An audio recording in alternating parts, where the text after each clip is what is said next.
Hello and welcome to Maluka IAS. Let's start for today. First question for the day is, with reference to foreign direct investment in India, which one of the following is considered its major characteristics? So, FDI के regarding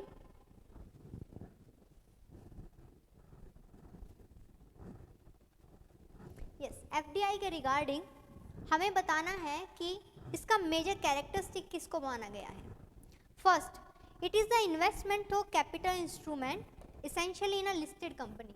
अब मुझे बताइए, क्या FDI जो है होता है वो स्पेसिफिक सेक्टर में,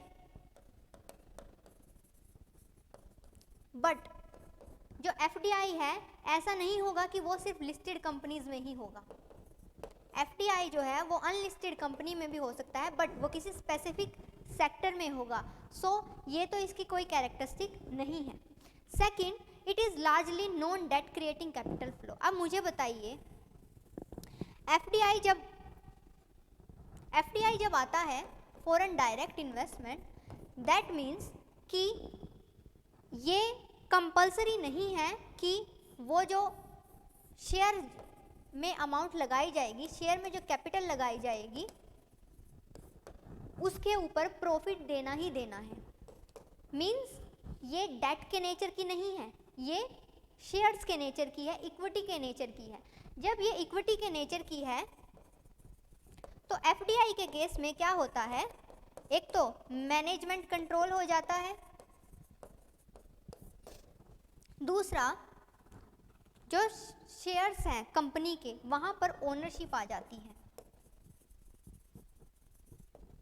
ये दोनों चीज़ें हो जाती हैं. अब एफडीआई में क्योंकि ये इक्विटी के नेचर का है, डेट के नेचर का नहीं है, तो यहाँ पर ओनरशिप आती है. ओनरशिप के केस में और मैनेजमेंट कंट्रोल के केस में क्या हो जाता है कि आपके ऊपर बाइंडिंग नहीं होती, कंपनी के ऊपर बाइंडिंग नहीं है कि उनको डिविडेंड देना ही देना है. अगर प्रॉफिट होगा तो डिविडेंड दिया जाएगा, अगर प्रॉफिट नहीं होगा तो डिविडेंड नहीं दिया जाएगा. So yes, its feature, it is non-debt creating capital flow. Next, it is saying it is the investment which involve debt servicing. अब ये बोल रहे हैं कि ये इसका ऐसा, अभी मैंने आपको बताया कि डेट तो नेचर है ही नहीं. जब डेट नेचर नहीं है दैट मीन्स ये गलत है. नेक्स्ट स्टेटमेंट आ जाती है, it is the investment made by foreign institutional investor in the government securities. हमने अभी किया है कि ये कंपनीज में किया जाता है, उससे मैनेजमेंट कंट्रोल ट्रांसफ़र होता है, शेयर्स जो है वो ट्रांसफ़र होते हैं. सो उस हिसाब से इसका जो डी हो जाता है वो भी हो जाता है रॉन्ग और आंसर आ जाता है बी ओनली. देख लेते हैं हम, it's be, largely non debt creating capital flow. यहाँ पर आपको जो है एक्सप्लेनेशन दिया हुआ है, आप इसका जो है स्क्रीनशॉट ले सकते हैं. Next, gold tranche, reserve tranche, it's refer to what. अब न्यूज़ में कहीं भी आ जाता है, एक छोटी सी न्यूज़ में कॉलम में ये वर्ड, तो ह्यूमनली इट्स नॉट पॉसिबल कि वहाँ देख लिया और याद हो, बट क्वेश्चन अगर अटेम्प्ट करना है तो एलिमिनेशन से करेंगे. एलिमिनेशन से कैसे करेंगे? Gold tranche, reserve tranche, it refers to what. First, it is saying कि ये एक तरीके का क्या है, हमारे पास रिजर्व है. सो एक ऐसा रिजर्व जो कि रिलेटेड है किससे, गोल्ड से. अब वो रिजर्व कोई एक बिग इंस्टीट्यूट ने अपने पास रखा हो, ठीक है. First, they are saying loan system of World Bank. अब हमें पता है वर्ल्ड बैंक के अंदर क्या आते हैं, 5 इंस्टीट्यूट आते हैं, और वो जो वर्ल्ड बैंक के अंदर इंस्टीट्यूट्स हैं वहाँ पर लोन प्रोवाइड करवाया जाता है. किनको? अंडर डेवलप्ड कंट्रीज़ को. जब अंडर डेवलप्ड कंट्रीज़ को ये लोन प्रोवाइड करवाया जाता है तो यहाँ पर ये नहीं होगा कि वो कैश की फॉर्म में प्रोवाइड करवाया जाता है, रिजर्व से ही प्रोवाइड करवाया जाएगा, बट गोल्ड ट्रांचे से गोल्ड रिजर्व उनके पास नहीं होता है. नेक्स्ट आता है सेंट्रल बैंक. ऑप्शन जो है काफ़ी कंफ्यूजिंग है. बट अगर बैकएंड पे हल्का सा नॉलेज हो, उसी को यूज़ करके ये क्वेश्चन जो है वो किया जा सकता है। बी जो है वो भी नहीं होगा। आप ये बोलोगे मुझे पता है इसीलिए नहीं होगा, बट मैंने वही बोला है, आप अगर इंटरनलाइज कर लेते हो टेक्निक्स को तो थोड़ा इजी हो जाता है एलिमिनेट करना। नेक्स्ट आता है a credit system granted by WTO। देखिए WTO इसको तो हम बिल्कुल ही, वर्ल्ड ट्रेड ऑर्गेनाइजेशन है, उसके पास रिजर्व कहाँ से आएगा, सी को तो हम कट कर देते हैं। अब जो है ये एक तरीके का ट्रांचे है, दैट मीन्स इसमें सबका क्या होगा, कोटा होगा। कोटा मीन्स सबका अपना शेयर होगा। शेयर मीन्स सबको अपने हिस्से, जो भी मेंबर्स होंगे, मेंबर कंट्रीज होंगे, उनको अपने हिस्से का एक कोटा जो है दिया जाएगा। सो इसीलिए आंसर हो जाता है D, because it is saying कि एक क्रेडिट सिस्टम IMF ने अपने मेंबर्स को दिया है, मीन्स एक कोटा मिला है, एक शेयर मिला है। रिजर्व जो गोल्ड ट्रेंचे हैं उसके अंडर किसने दिया है, IMF ने। ठीक है, सो इसका आंसर हो जाता है डी। अब ये भी नहीं बोल सकते ना कि elimination always work, but 70% cases में ये काम करता है। नेक्स्ट मैं आपको बता दूं कि जो CSET कोर्स है वो लॉन्च करने जा रहे हैं, आदित्य सर पढ़ाने वाले हैं इसको, आप जल्दी से इनरोल कर लीजिए। हम आते हैं अपने नेक्स्ट क्वेश्चन पर। If another global financial crisis happens, ठीक है, सबसे पहले तो हमें पता है ग्लोबल फाइनेंशियल क्राइसिस में क्या हो जाता है, फाइनेंशियल थ्रेट आ जाता है। Next it happens in near future, अगर ये बोल रहे हैं अगर नियर फ्यूचर में ये हो जाए, which of the following actions या policies are most likely to give some immunity to India. ये बोल रहे हैं अगर ऐसा हो जाता है तो इनमें से कौन सा फैक्टर ऐसा होगा जिससे कि हम इम्यून रहें, हम इस क्राइसिस से इफेक्ट ना हो। ऐसा हमें पॉइंट्स में ढूंढना है कि क्राइसिस आ गया बट हमारे ऊपर उसका इफेक्ट नहीं हुआ, तो इनमें से अगर हम क्या क्या करें हमारे ऊपर इफेक्ट नहीं होगा। First option, not depending on the short term foreign borrowings. अगर हम फॉरेन बोरोइंग्स पर डिपेंडेंट नहीं हैं तो इसका मतलब हमारे ऊपर उस क्राइसिस का इफेक्ट भी नहीं होगा, है ना। अगर हम डिपेंडेंट ही नहीं हैं किसी फॉरेन बोरोइंग्स पर तो हमारे ऊपर उसका इफेक्ट भी नहीं होगा। हाँ, ये क्या है, ये हमें इम्यून रखेगा।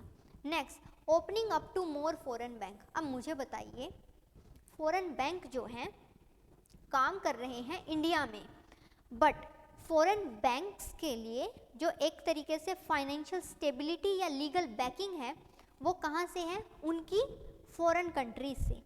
अब अगर फॉरेन कंट्रीज़ में, उनकी उन फॉरेन कंट्रीज़ में किसी भी तरीके का फाइनेंशियल क्राइसिस हो जाता है तो इसका इफेक्ट सबसे पहले उन बैंक्स पर होगा। वो जो फॉरेन बैंक्स हैं, क्योंकि उन्होंने अपने बैंक्स इंडिया में ओपन किए हुए हैं तो वो क्राइसिस वहाँ से इंडिया में भी ट्रांसफ़र हो जाएगा। तो अगर हम ज़्यादा से ज़्यादा फॉरेन बैंक ओपन करेंगे तो इसका मतलब क्या है, हम अपने डिपॉजिट उन फॉरेन बैंक्स को दे रहे हैं, हमारे डिपॉजिट फॉरेन बैंक के ऊपर आ जाते हैं।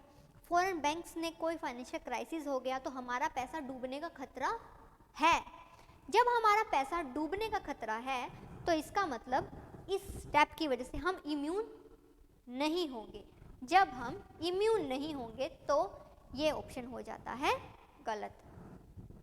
Next, it maintaining full capital account convertibility.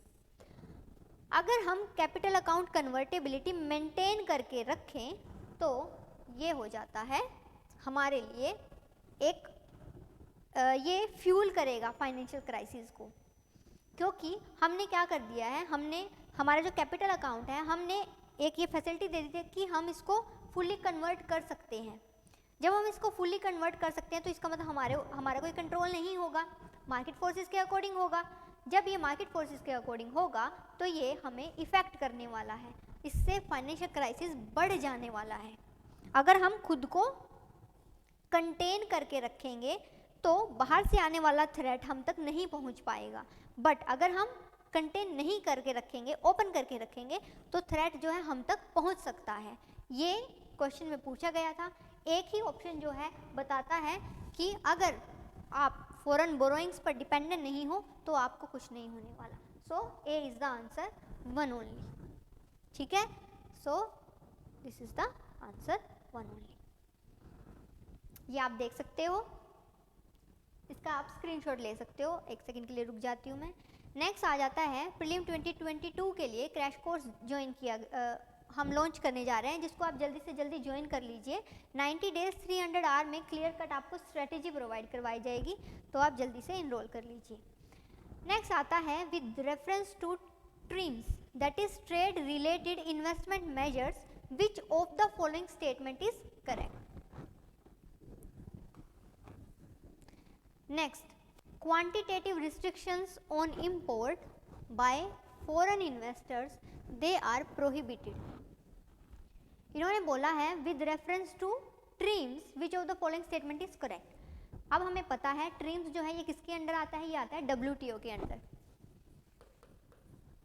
इसमें आता है ट्रिप्स, इसमें आता है TRIMS।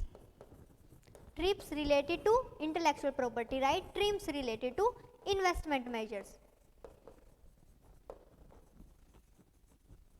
ठीक है, अब इन्होंने हमसे पूछा है कि ट्रिम से रिलेटेड कौन सी स्टेटमेंट इनमें से करेक्ट होगी। First, quantitative restrictions on import by foreign investors, they are prohibited. Investment measures हम कर रहे हैं, दैट मीन्स हम प्रमोट करना चाहते हैं कि फ्रीली इन्वेस्टमेंट हो, हम ये चाहते हैं कि फ्रीली इन्वेस्टमेंट हो।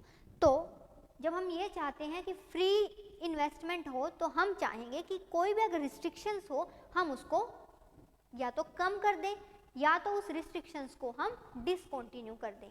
ठीक है, ये चाहते हैं हम। So first statement is saying कि हम ये फर्स्ट स्टेटमेंट बोल रहा है कि क्वांटिटेटिव रिस्ट्रिक्शन जो है वो प्रोहिबिट कर दे। हम ये बोल दे कि आप इन्वेस्टर्स के ऊपर कोई भी क्वांटिटेटिव रिस्ट्रिक्शंस नहीं लगा सकते, तो ये स्टेटमेंट हो जाता है राइट। समझ आया आप सभी को। Next statement is saying they apply to investment measures related to trade in both goods and services. ये जो ट्रेड इन्वेस्टमेंट मेजर्स हैं ये मोस्टली जो है ये दोनों के ही ऊपर अप्लाई नहीं होते, गुड्स एंड सर्विसेज के लिए, इसीलिए ये स्टेटमेंट हो जाता है wrong. Third, they are not concern with the regulation of foreign investment. अब जब इन्होंने बोला है कि these are not concern with the regulation of foreign investment, तो ये जो स्टेटमेंट हो जाती है वो हो जाती है करेक्ट, बिकॉज उसमें जो फॉरेन इन्वेस्टमेंट है उसके कंसर्न रिलेटेड रेगुलेशंस नहीं बनाए जाते। सो हमारा राइट ऑप्शन आ जाता है C 1 and 3। Let's check this, it's C 1 and 3। अब जो है इसकी हम एक्सप्लेनेशन देख लेते हैं, जिसमें ये बोला हुआ है कि agreement is not concern with the regulation of foreign investment, so इसीलिए 3 जो है वो राइट है। अब जो कवरेज है इस एग्रीमेंट की, इसमें सिर्फ हम जो है गुड्स को लेते हैं, हम सर्विसेज को नहीं लेते। जैसे मैंने बताया दोनों गुड्स और सर्विसेज दोनों के लिए नहीं होती है, सो इसीलिए जो सेकेंड ऑप्शन है वो हो जाता है गलत। नेक्स्ट जो है मैं आपको बता दूं कि जीएस फाउंडेशन कोर्स हम शुरू करने वाले हैं 2023 एंड 2024 के लिए। तो आप जो है ये गारंटीड प्रीलिम होगा और अश्योर्ड मेंस होगा। अगर आपका प्रीलिम क्वालिफाई नहीं होता तो आपके पैसे वापस कर दिए जाएंगे, तो आप जो है जल्दी से इनरोल कर लीजिए। हम आ जाते हैं अपने नेक्स्ट क्वेश्चन की तरफ। Consider the following statements. It is saying the value of the Indo Sri Lanka trade it has consistently increase in the last decade. हमारा एलिमिनेशन रूल, एक्सट्रीम वर्ड, तो इसको हम कर देंगे गलत। ये आया था 2020 में, ठीक है। सो एक 10 ईयर के टाइम स्पैन में इन्होंने बोला क्या कि कॉन्टिन्यूसली इंक्रीज हो रहा है। अब हमें भी पता है 2018-19 के दौरान Sri Lanka was in influence of which country, tell me. आप मेरे को कमेंट सेक्शन में बताइएगा कि 2017-19 के दौरान चाइना किस कंट्री के इन्फ्लुएंस में था, ठीक है। हम आते हैं हमारी सेकंड स्टेटमेंट पर। सेकंड स्टेटमेंट बोल रहा है कि textile and textile article they constitute an important item of the trade between India and Bangladesh. So ये राइट स्टेटमेंट है, बिकॉज इंडिया और बांग्लादेश के बीच में टेक्सटाइल एंड टेक्सटाइल आर्टिकल्स का जो है ट्रेड किया जाता है, ठीक है। अब ये तो नॉलेज के बेसिस पर होगा। ये भी कहाँ से, इसकी इंफॉर्मेशन कहाँ से मिलेगी, ये मिली है इकोनॉमिक सर्वे से। सो वही मैं बार बार बोल रही हूँ कि economic survey and budget they are the most important. आप ये बोल सकते हो कि अगर प्रीलिम में इकोनॉमिक्स जो है ट्रेंड रिलेटेड क्वेश्चंस और ये टर्म्स रिलेटेड क्वेश्चन जो है ये वहीं से आते हैं। नेक्स्ट स्टेटमेंट आ जाती है, in the last 5 years Nepal has been the largest trading partner of India in South Asia. इन्होंने बोला है लार्जेस्ट। अब मुझे बताइए साउथ एशिया में क्या नेपाल सबसे बड़ा कंट्री है या नेपाल सबसे वेल्दी कंट्री है? ऐसा नहीं है। इवन नेपाल के केस में तो इंडिया क्या करता है, इंडिया कुछ रिलैक्सेशन प्रोवाइड करवाते हैं कि नेपाल हमसे फ्रीली ट्रेड कर सके। जब हम ये करते हैं, वैसे भी साउथ एशिया में जो बांग्लादेश है, बांग्लादेश की जो इकोनॉमी है, जो उनका एक्सपोर्ट इंपोर्ट है वो काफ़ी ज़्यादा है नेपाल से, तो इसके तो मिनिमल चांसेस हैं कि इंडिया का नेपाल के साथ सबसे ज़्यादा ट्रेड होता होगा। इंडिया का ज़्यादा ट्रेड होता है साउथ एशिया में बांग्लादेश के साथ। सो इस बेसिस पर ये स्टेटमेंट हो जाती है इनकरेक्ट। तो हमारा सही आंसर आ जाता है बी 2 ओनली, ठीक है। अब हम देखते हैं कि इकोनॉमिक सर्वे ने इनके बारे में क्या बोला हुआ है। ये देखिए, इकोनॉमिक सर्वे में 2018-19 2020 का क्वेश्चन था, 2018-19 वहाँ से ये डेटा लिया हुआ है जिसमें ये बोला है कि इंडिया के बांग्लादेश के साथ इंपोर्ट कितने थे 7,000 करोड़, एक्सपोर्ट 64,000 करोड़। ये भी अप्रोक्स में है जो है। नेपाल जो है उनके साथ 3,500 करोड़ एंड 33,000 करोड़। तो ये जो है बांग्लादेश के साथ हमारा ज़्यादा है। ऐसे ही कंसिस्टेंटली इंक्रीज जो है ये टर्म्स कैसी हो जाती है, एक्सट्रीम हो जाती है, तो इनका इतना हम वो यूज़ नहीं करेंगे। दूसरा, बांग्लादेश जो है वो बड़ा है साउथ एशिया में जीडीपी की टर्म में, पॉपुलेशन की टर्म में नेपाल से, तो मिनिमल चांसेस है कि नेपाल के साथ ज़्यादा होगा, बांग्लादेश के साथ भी ज़्यादा हो सकता है, ठीक है। सो इसीलिए हमारा आंसर था 2 ओनली।